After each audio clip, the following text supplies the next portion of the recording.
is the country's greatest challenge and its most urgent task. This situation was made much worse by COVID-19, which led to the loss of around 2 million jobs within a space of a few months in 2020 and 2021. Unemployment in South Africa is a structural problem, reflecting the legacy of apartheid colonialism. Productive activity is concentrated in a few firms in each industry, allowing little room for the growth of small businesses and new entrants.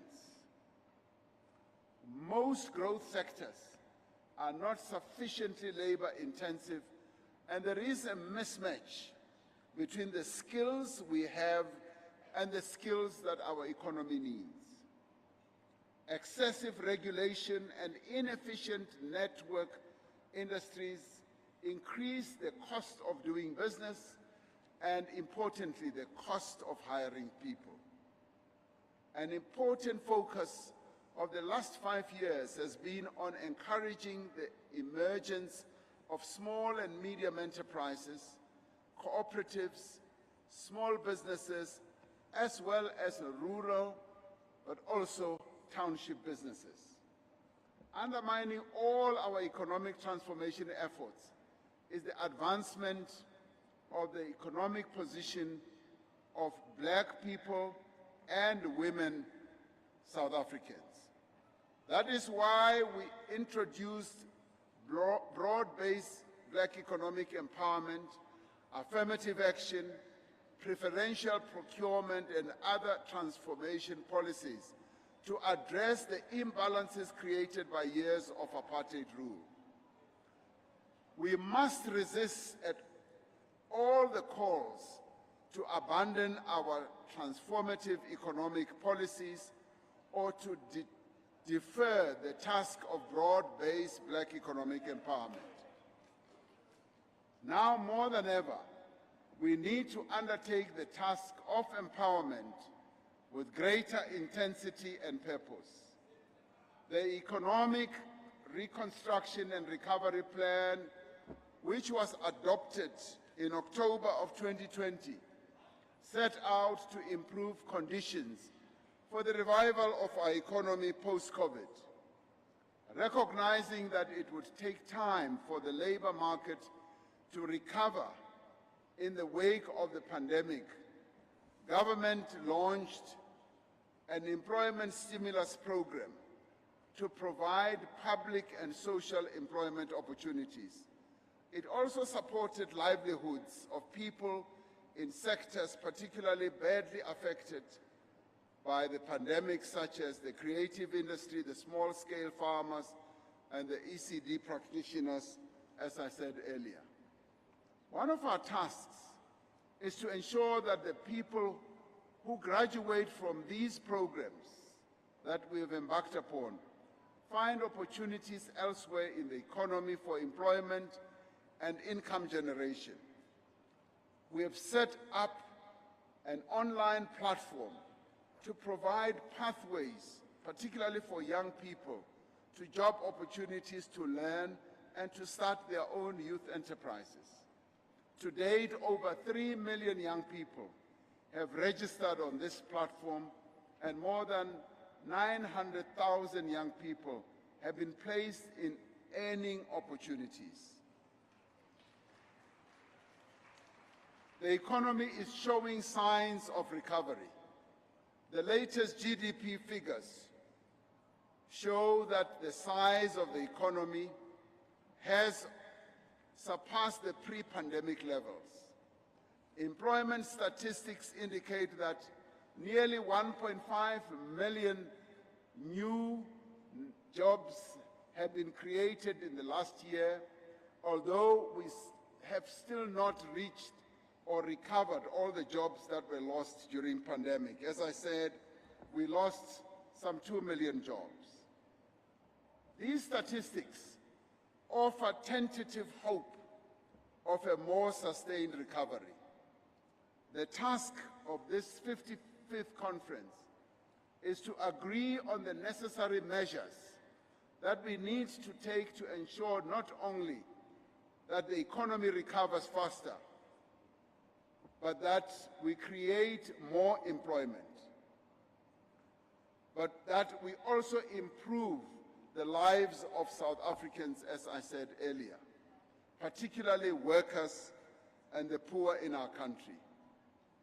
It is our responsibility to ensure that the economy does not simply return to where it was before the pandemic, but that it is more inclusive, more diverse, and that it is better able to provide employment and economic opportunity to the millions of people who remain marginalized. An essential part of a more inclusive economy is greater access to land for all those who work it and who need it. The acceleration of land redistribution as part of a comprehensive land reform program was one of the emphatic resolutions of the 54th National Conference. In particular, conference resolved as follows: we must pursue with greater determination the program of land reform and rural development as part of the program of radical socio-economic transformation.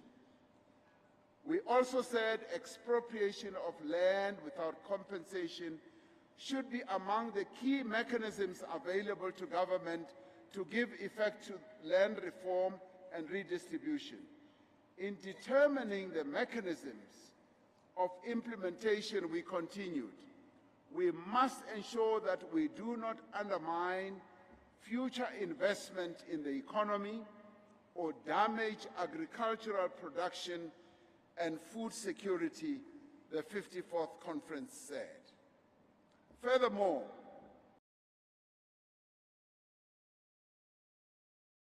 that is what we resolved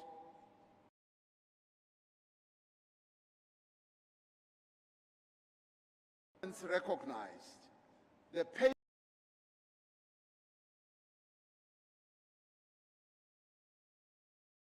citizens who remain landless. Since the advent of democracy, government has transferred over 4 million hectares of land through restitution and over 5 million hectares through redistribution, accounting for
processing as significant areas of potential growth and job creation.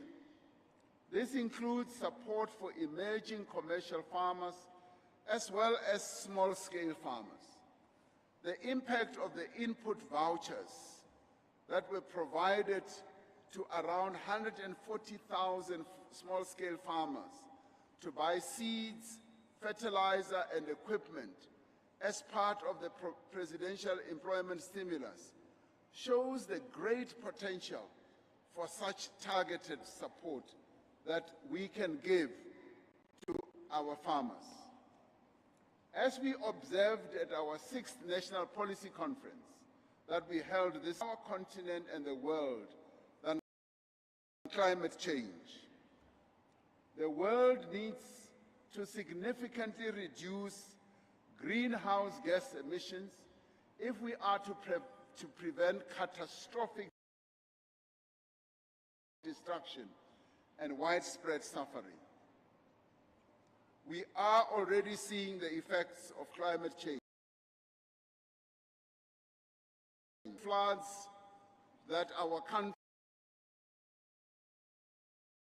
is now subjected to on the eastern seaboard of our country, on the side of KZN and the Eastern Cape, as well as internal provinces such as Gauteng and Northwest, are suffering from floods that we've never seen before. And this is the result of climate change. We are now experiencing long-term droughts on the western side of our country for much longer periods than we have. Now, in response to all this, as many other countries in the world are having to do so, we have crafted a just transition framework which will guide our country as we traverse through to low-carbon climate devastation, and where we are able to also find ways of building an inclusive society and economy as we traverse this path. We do need to reduce emissions not only for the sake of the health of our people or the economic well-being and the security of our people, but to ensure that our manufactured products and services remain competitive in a changing global economy. Now, a number of countries that are buying our products are beginning to ask how those products are made. They are beginning to ask about the energy composition that results in the products that we are making. And those countries in the future are going to be wanting to impose certain restrictions. And it is for that reason that we need to embark on our own transition. And we do need to embark on an energy transition that is going to make our products competitive. We have consistently maintained that this transition away from fossil fuels needs to be an inclusive and just transition. It needs to protect the interests of those workers, those businesses, and communities that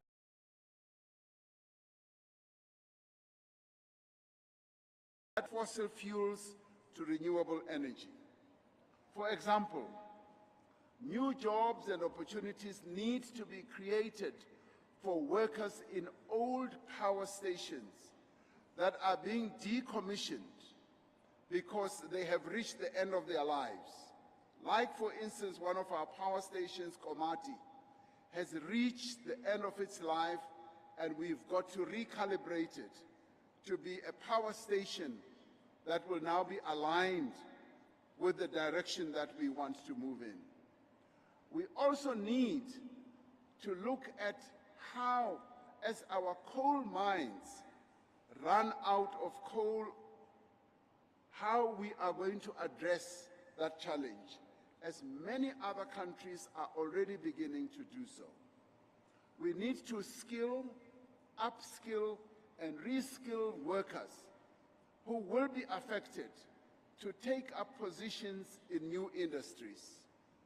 The good and fortunate thing for us is that unions within our COSATU federations have already started this conversation.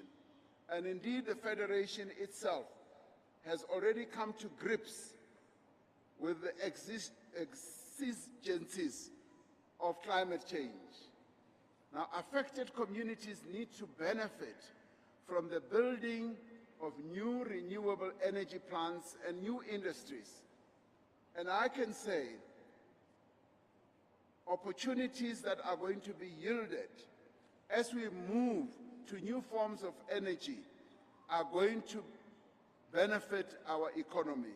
For instance, the hydrogen economy is an economy that is beckoning, that is calling us. The Northern Cape is going to be a great beneficiary, as indeed a number of other provinces in this regard. Now, there are a number of misconceptions about the just energy. For example, there is no intention to close all South Africa's coal-powered stations or mines. In terms of the integrated resource plan that we agreed on in 2019, several coal power stations are due to be decommissioned between now and 2030. Several newer coal-fired power stations, including Medupi and Kusile, will remain in operation for some time to come because we have just built these power stations. So, South Africa's future mix of energy resources is outlined very clearly in the IRP that we released in 2019. It envisages a diversity of energy sources. Over time, the proportion of coal in the energy mix will, yes, go down, and the proportion of renewable energy will increase. As a matter of principle, the pace and the form of our just transition must be informed by our own national interest, by our developmental needs, and by the availability of our own resources. The transformation of the financial sector is a priority if we are to ensure that all South Africans have access to banking services and finance. Among our long-standing resolutions is the establishment of a state bank that would be able more effectively than commercial banks to service the poor in our country and advance our country's developmental needs. And it is for this reason that we need to pursue and finalize the corporatization, for instance, of the Post Bank to fulfill this function.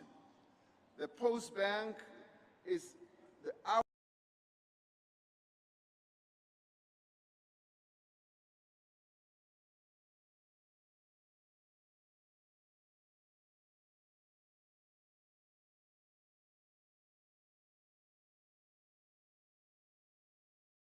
country. It laid out how to implement the 54th National Conference resolution on the public ownership of the South African Reserve Bank. The NEC reaffirmed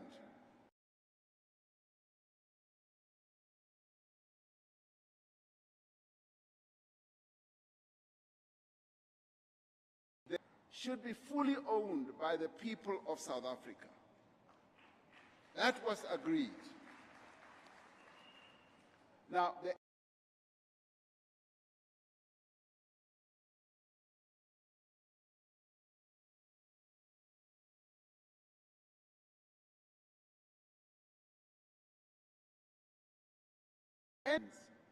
needs to take into account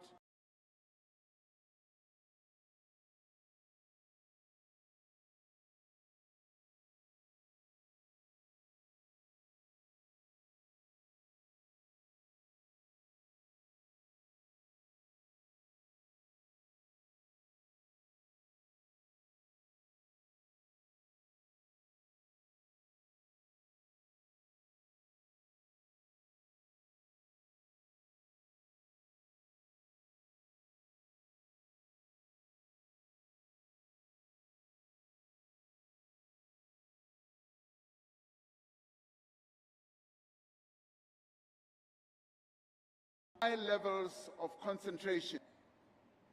You will recall that at the 54th